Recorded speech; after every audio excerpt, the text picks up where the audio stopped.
Merry Christmas Eve, guys! The Horror Man back with my ranking of the 12 Days of Christmas, 2023.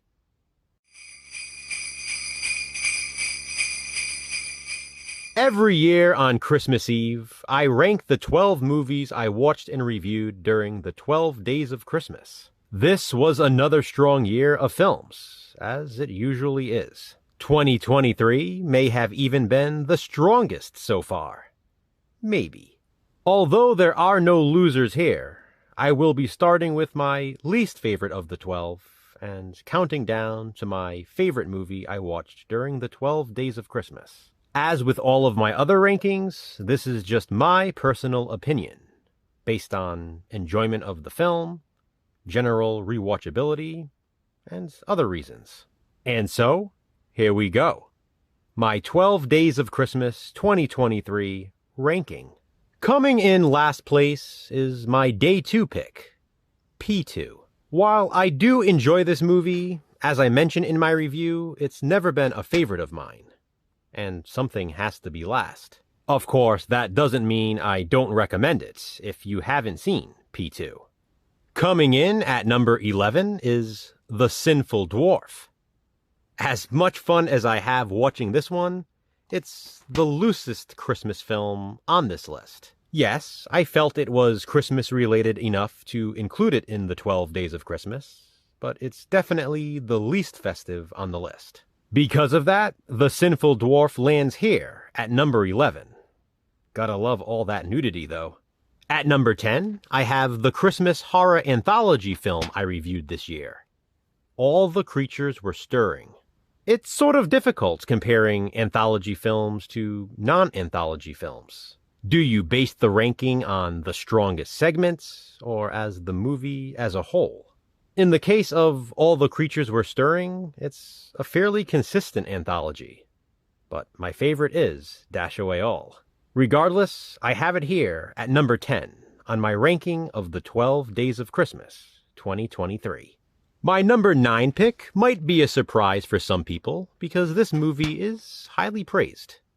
Inside. There's no denying this is a fantastic extreme horror film. But is it one I find myself watching frequently? Not really. I sort of have to be in the right mood for something like this, and rewatchability is important to me. So Inside is number 9. Number 8 is The Dorm That Dripped Blood. I actually wish I could have ranked this one higher, and it probably deserves to be, but I just can't justify it against some of the others on this list. Don't get me wrong, this is a great 80s slasher film, which I was sure to mention in my review. But compared to the movies I have ranked above it, I'm satisfied with it being at number 8. Coming in at number 7 is the most obscure movie I reviewed during the 12 Days of Christmas this year. Night Visitors. This is one of the 2 films that never received an official US release on any format. As I said in my review for this one, I find it fascinating. The tonal changes, the complexity, I love it. The fact that it's so rare adds to its appeal in some way. Think about it. When a film is as obscure as Night Visitors is, you question, does it deserve to be? In this case, no, it doesn't. As difficult as it might be, Night Visitors is worth the effort to track down. Coincidentally, at number 6 is the other movie that has no US release, Hide and Seek. This could have easily been in the top 3 with that amazing mall setting alone. Along with Dawn of the Dead and Chopping Mall, I will forever now compare mall settings in movies to this one. I had myself a holly bolly Christmas watching Hide and Seek. Coming in at number 5 is the movie I actually reviewed on Day 5 of the 12 Days of Christmas, ATM. I considered ranking this one higher as well, and very well could have.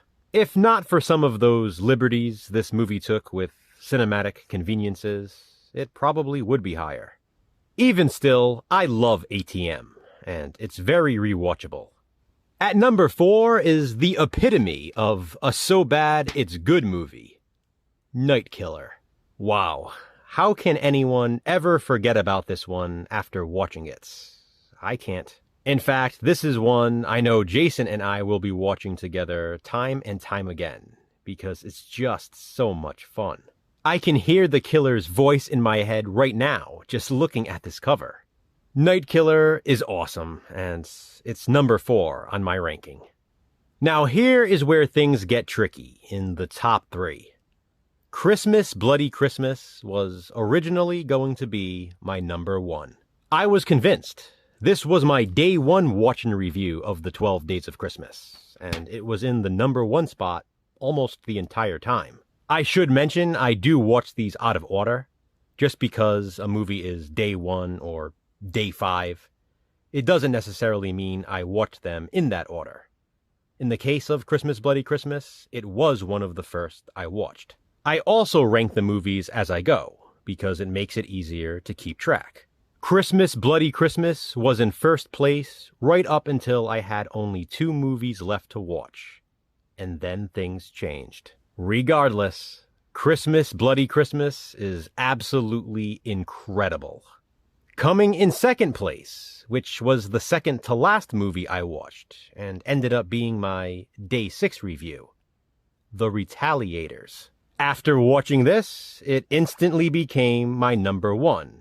And bumped Christmas Bloody Christmas down to number 2. I was blown away by this movie, and honestly wanted to watch it again immediately. The Retaliators might be the most ambitious of all the films on this list. But, as close as it was to taking the top spot, the last movie I watched for the 12 Days of Christmas knocked it down to number 2. Which means my number 1 favorite movie I watched during the 12 Days of Christmas 2023 is Violent Night. Ironically, this was the final movie I watched for the 12 Days of Christmas, and it had everything. Violent Night is magical. It's a Christmas magic movie masterpiece, in my opinion.